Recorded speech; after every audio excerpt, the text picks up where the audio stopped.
Hey everybody, today on Northern Revolutions, I'm going to do my entry for Richard McCook's 3rd anniversary YouTube contest. Stay tuned.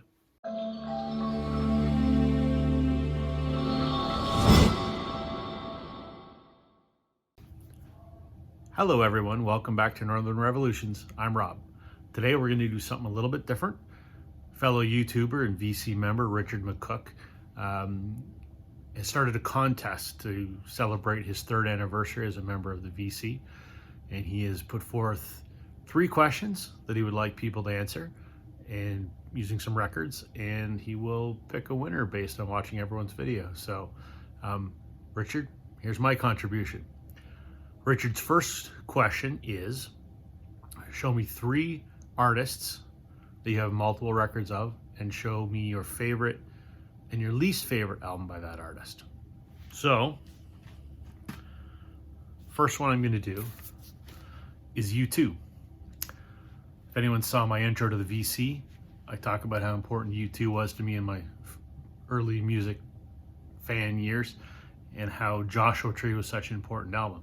It still is. Although my favorite U2 record is actually Rattle and Hum. Maligned by a lot of critics for not being very good. I guess it's maybe kind of a concept album that didn't quite materialize the way it maybe should have. Nevertheless, this is my favorite U2 record. I love it. It's got some amazing stuff on it. All Along the Watchtower, Helter Skelter, both covers. Angel of Harlem, When Love Comes to Town, Bullet the Blue Sky, All I Want Is You. Amazing. It's a good sort of, I guess it's U2 trying to explore sort of American roots kind of music. But to me, my favorite U2 record. My least favorite U2 record, because I do have one. I love the band, but one album that I just can't stand. A lot of people are not going to agree with me on this. I hate Zeropa. So much so that I'm holding it upside down. Can't stand it. I don't like it. There's not a single song on, well, maybe Stay is okay. I never got into this album. I've never liked it. This is an original pressing. It's mint. I have it because I'm a completist, but don't like it. Artist number 2 that I'm going to do is the Eagles. People love the Eagles or people hate the Eagles. I'm someone that loves the Eagles. And when I say that I don't like the one artist by this band, I gotta qualify that statement. I like all their albums. I think if I had to pick the one that I like the best, One of These Nights, I just like the sound on this record. It's them sort of moving away from their sort of country rock into more of their rock. There's some great songs on here.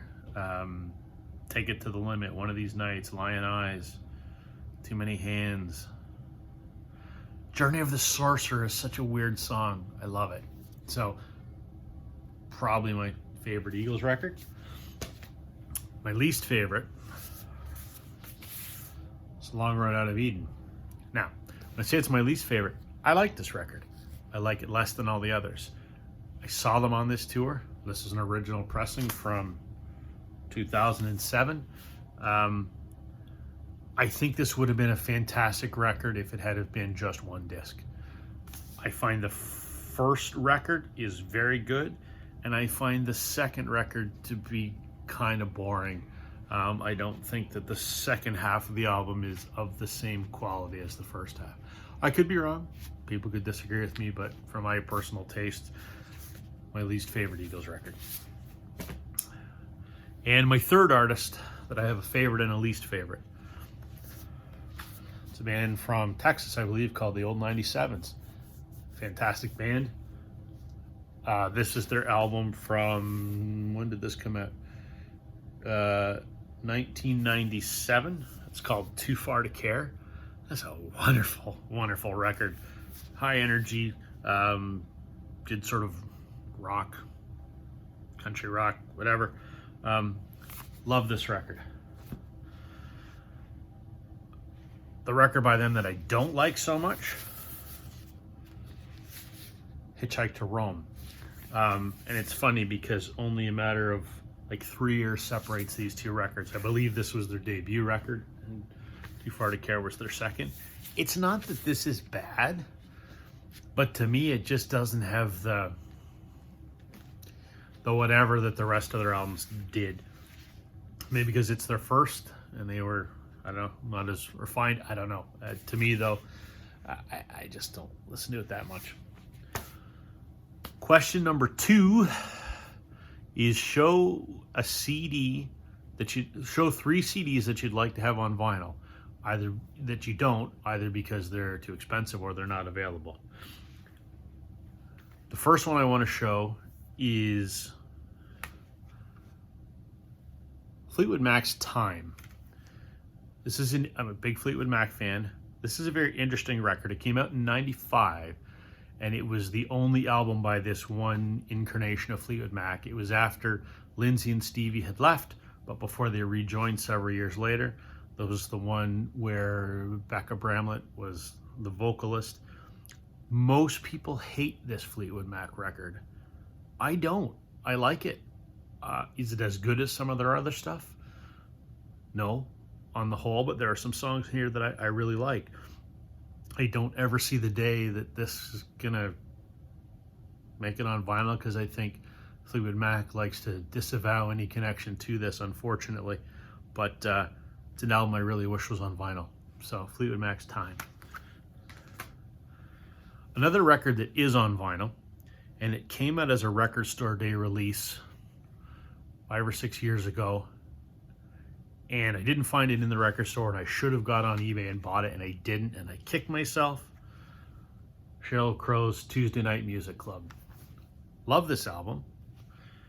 Now it is stupidly expensive, on the order of, $200 to $300 if you go on eBay or Discogs.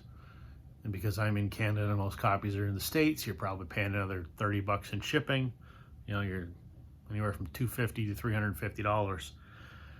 I wish they would repress it as a normal pressing, because it's an album I would really like to have on vinyl. Tuesday Night Music Club. The last one that I'd like to have on vinyl, I don't even have on CD. And that's the Goo Goo Dolls' Dizzy Up the Girl. Love that record. It did come out on vinyl as a record store day release, and same as the Sheryl Crow record, I didn't jump on it, and I didn't try and track it down on eBay when it first came out. And now you're going to pay $200 to $300. I really hope that they decide to issue it again as just a normal release. They do have their greatest hits coming out tomorrow, I believe, on vinyl for the first time. So maybe that means that the Goo Goo Dolls are going to maybe reissue some more of their back catalog. I hope. So those are my 3 records. Fleetwood Mac's Time, Sheryl Crow's Tuesday Night Music Club, and the Goo Goo Dolls' Dizzy Up the Girl that I'd like to have on vinyl, but I don't, because either they don't exist or it's too expensive. And lastly, Richard wants us to show 3 albums that maybe you have, 3 artists that you have multiple records of that, if you're honest, a greatest hits would do. So the first for me is a band called Trooper. I don't know how well they are known outside of Canada. I think they might be in the States, but they were a big band here in the 70s and 80s, I guess. And they're still touring today. I've seen them. They are the Canadian Cheap Trick. I guess probably pretty fair. They had some pretty big hits. Boys in the Bright White Sports Car, General Hand Grenade, Two for the Show, We're Here for a Good Time, Not a Long Time. I have several of their albums, and I listened to them, but honestly, if I just had this, which had all the hits, I would be satisfied. The second one, where if I just had the greatest hits, I'd be okay.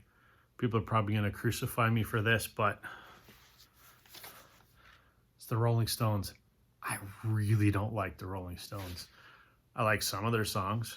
This is like a hits. This is Hot Rocks, which is 64 to 71. If I had this, or if I had, I think their greatest hits was called 40 Licks, I'd be okay with that. Because I rarely listen to the Stones. There's a handful of songs I like. If I had that, I'd be okay. Even if I didn't have that, truthfully, I'd probably be okay. And the last one, Joan Jett and the Blackhearts. I have probably 5 or 6 or 7 Joan Jett records. Some of them are Record Store Day releases, and I bought them because they were Record Store Day releases, and there were songs in there that I liked. But if I just had this, which has, you know, all the big hits on it, Cherry Bomb, School Days, Bad Reputation, I Love Rock and Roll, Crimson and Clover, I Hate Myself for Loving You. If I only had the greatest hits, that would be sufficient. So there's my Richard McCook 3rd anniversary contest submission. Thanks for doing this, Richard. And if everyone could give me a like or a subscribe, I'd greatly appreciate it. It helps to support my channel and grow it, since I'm new here on YouTube. Thanks, everyone, and we'll see you again real soon. I think the next video is going to be a deep dive on my Beatles collection. So have a great day.